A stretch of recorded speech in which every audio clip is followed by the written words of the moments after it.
Сәлем достар, бұл қазақ тілі 2-ші сынып 90-шы сабақ. Зат есім. 23-ші жаттығу. Мәтінді түсініп оқы. Наурыз жаңа күн деген мағына береді. Наурыздың 21-нен 22-сіне қараған түні күн мен түн теңеледі. Әз күн мен түннің теңелер сәтінде жүріп өтетін ерекше бір гүл. Әз болмай, мәз болмайды деген сөз содан қалған. Әз өткенде күллі тіршілікке жан бітеді. Балалар, мәтінді оқыдық, енді тапсырмасын оқып шығайық. Наурызда күн мен түн теңеледі деп неліктен айтатынын дерек көздерден біліп ал. Күн мен түннің теңелуі бұл астрономиялық құбылыс. Оны көктемгі күн теңелуі деп атайды. Бұл құбылыс жыл сайын шамамен 20-21 наурызда болады. Мәтіндегі зат есімдерді теріп жаз. Наурыз, күн, арғарай өзіміз жалғастырамыз. Наурыз, күн, түн, гуіл, сөз, жан. Мінекей, мына сөздер зат есімдер болып табылады. Бұлар кім, не деген сұраққа жауап береді. 24-ші жаттығу. Өлеңді жатқа жаз. Ұлыс оң болсын, ақ мол болсын. Қайда барсаң жол болсын. Не тілесең сол болсын. Өлеңнің авторы Оразақын Асқар. Зат есімдерді тауып астын сыз. Балалар, бұл өлеңдегі зат есімдер ұлыс, ақ, жол деген сөз. Ұлыс оң болсын.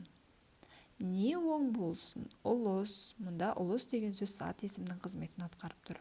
Ақ мол болсын. Не мол болсын? Ақ мол болсын. Ақ деген сөз бізде ол амоним сөз. Жазылуы бір, бірақ екі түрлі мағына білдіреді. Бұл жерде ақ дегеніміз ол зат есімнің қызметін атқарып тұр. Жол болсын. Не болсын? Жол болсын. 25-ші жаттығу. Жұмбақ өлеңді оқып, шешуін тап. Тыдан бастасаң, дақылдың бірі. Сыдан бастасаң, бояудың бірі. Балалар, бұл жұмбақтың шешуі тары. Тыдан бастасаң, дақыл болып тұр. Сыдан бастасаң, сары болады, бояудың бір түрі. Тарыдан жасалатын қандай тағам түрлерін білесің? Балалар, тарыдан май сөк, жент, талқан дайындауға болады. Жұмбақ жауабындағы сөздердің қайсы зат есім? Бұл жерде тары сөзі зат есім болып тұр. Не деген сұраққа жауап береді?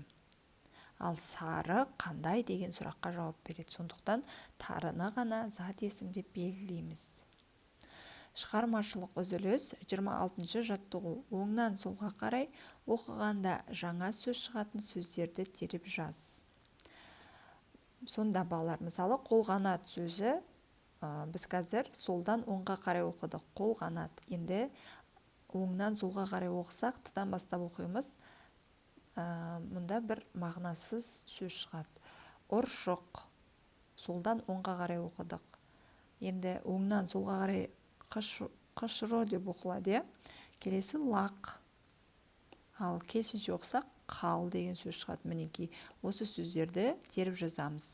Сонда мұнда түс, сүт, кіші, ішік, қысым, мысық, таза, азат деген сөздер бар екен. Оңнан солға қарай оқығанда да жаңа сөз шығады. Осымен балалар, бүгінгі сабағымызды аяқтаймыз. Сабақты соңына дейін көрсеңіздер жарайсыздар.